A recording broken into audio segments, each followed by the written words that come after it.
நான் ஒரு ஸ்டூடண்ட். இப்போ ஜெர்மனில அக்டோபர் 2025 மாஸ்டர்ஸ் பண்றதுக்காக வந்திருந்தேன்.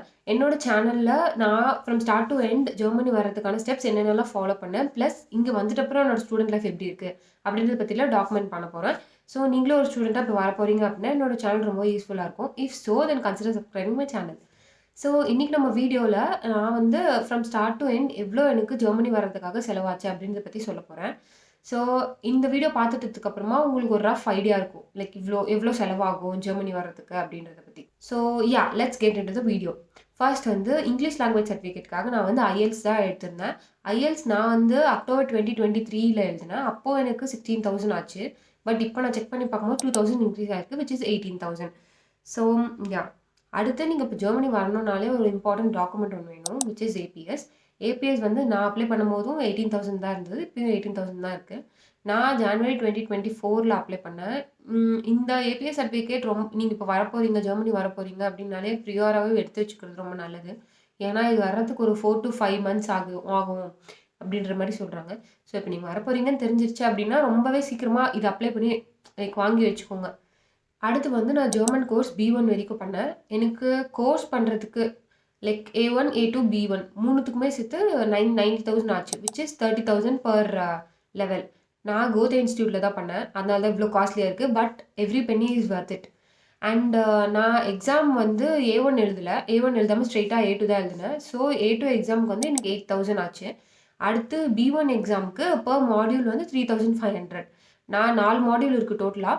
So 3,500 into 4. அதில் ஒரு மாடியூல் நான் எழுதி முடிச்சிட்ட அப்புறம் ஃபெயில் ஆகிட்டேன். ஸோ அதனால் நான் திருப்பி எழுதுனாலும் எனக்கு எக்ஸ்ட்ரா ஒரு 3,500 ஆச்சு. ஸோ அடுத்து வந்து உங்களுக்கு பிளாக் டோக்கன் ஃபீ. இதுதான் வந்து ரொம்ப லைக் மெயினான லைக் காசு எடுக்கக்கூடிய ஒரு இடம். அது வந்து இப்போ லைக் நான் செக் பண்ணி பார்க்கும்போது 11,904 யூரோ அப்படின்னு போட்டிருந்துச்சு as of this regulation. As of 2025 11,904 euro, which converts to 12,68,000. இப்போ கரன்சி எக்ஸ்சேஞ்ச் ரேட்க்கு நான் கூகுளில் போட்டு பார்க்கும்போது இவ்வளோ தான் காமிச்சது. ஸோ அடுத்து வந்து அப்ளிகேஷன் ஃபீ. அப்ளிகேஷன் ஃபீ வந்து ஜென்ரலாக லைக் நீங்கள் வெப்சைட்லேயே அவங்க லைக் யூனிவர்சிட்டி, இதில் 2 விதம் இருக்குது. ஒன்று வந்து யூனிவர்சிட்டி வெப்சைட்லேயே இப்போ அப்ளை பண்ணுறது, இன்னொன்று வந்து யூனியசிஸ்ட் மூலியமா அப்ளை பண்ணுறது. நான் வந்து ஒரு அரவுண்ட் ஒரு 8 to 9 அப்ளிகேஷன்ஸ் அப்ளை பண்ணியிருப்பேன். அதில் ஒரு 7 கிட்ட வந்து எனக்கு யூனியசிஸ்டோட லைக் யூனியசிஸ்ட் மூலியமாக தான் அப்ளை பண்ணுற மாதிரி இருந்தது. ஸோ மொத்தமாக எனக்கு டோட்டலாக கால்குலேட் பண்ணி பார்க்கும்போது ஒரு 25,000 to 30,000 அந்த மாதிரி ஆச்சு அப்ளிகேஷன்ஸ்க்கு. நான் எதுவுமே கிடைக்கல, என்ன பண்ணுறது அப்படின்னு சொல்லி ஒரு 8 to 9 கிட்ட அப்ளை பண்ணி தான் வச்சேன். அதனால தான் இவ்வளோ ஆச்சு. பட் நீங்கள் ரொம்ப ஷுவராக இருக்கீங்க அப்படின்னா உங்களுக்கு இதை விட கம்மியாக தான் ஆகும். அடுத்து வந்து அடுத்து விசா ஃபீ. விசா ஃபீ நான் ஒரு 7,500 to 8,000 ஆச்சு. எனக்கு கரெக்டாக ஞாபகம் இல்லை நான் அப்ளை பண்ணும்போது. ஸோ இன் டோட்டல் ஒரு 8,000 அப்படின்னு ஒரு ஆவரேஜாக நீங்கள் ஐடியா வச்சுக்கலாம். ஸோ இதுதான் வந்து லைக் பேசிக்காக உங்களுக்கு செலவாகக்கூடிய ஃபீஸ். அடுத்த ஒரு இம்பார்ட்டன்ட் திங் வந்து ஃப்ளைட் வந்து நான் 42,000க்கு கல்ஃப் ஏரில் புக் பண்ணி வந்தேன். அது அவங்க வந்து எனக்கு 45 kgs கிட்ட தந்தாங்க. 45 ப்ளஸ் 6 kg கேபின் பேக் தந்தாங்க. இது எல்லாத்தையும் தாண்டி நீங்கள் அடுத்து வந்து ஷாப்பிங் பண்ணுறது அதெல்லாம் போகும். அது எல்லாத்தையும் நான் இங்கே இன்க்ளூட் பண்ணல, ஏன்னா அது கரெக்டாக சொல்ல முடியாது.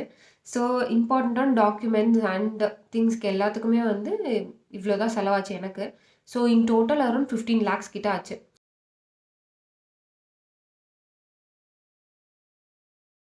ஸோ இந்த வீடியோ உங்களுக்கு ரொம்ப யூஸ்ஃபுல்லாக இருக்கும் அப்படின்னு நம்புகிறேன். உங்களுக்கு வேறு ஏதாவது டவுட்ஸ் அண்ட் கிளாரிஃபிகேஷன்ஸ் இருந்ததுன்னா கமெண்ட்ஸில் கேளுங்க. I will try to reply. So thank you so much for வாட்சிங் த வீடியோ. பாய்.